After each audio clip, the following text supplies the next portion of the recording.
at naipakita namin yung mga mayamang kultura ng mga Iranon.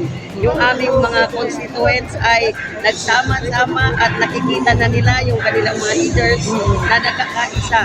So, sobrang napaka-successful ang activity dahil sa yung last year na First Iranon Peace Festival ay ngayon mas pinaganda, pinayabong at talagang tinangkilik ng aming mga mamamayan.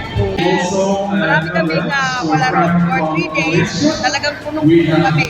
Lahat ng mga kaugalian, lahat ng mga kultura ng Iranon ay nilabas po namin. Kaya talagang nag-enjoy kami, nag-enjoy ang aming mga constituents at higit roon, nagkaroon kami ng banding-banding kasama namin ang aming mga mamamayan. Sa aming mga constituents, nakita nyo na ang ginagawa ng IDP leaders na nakakaisa at nakakasiyahan. Sana patuloy natin sa puso, sa buhay ang pagkakaisa natin mga Iranon.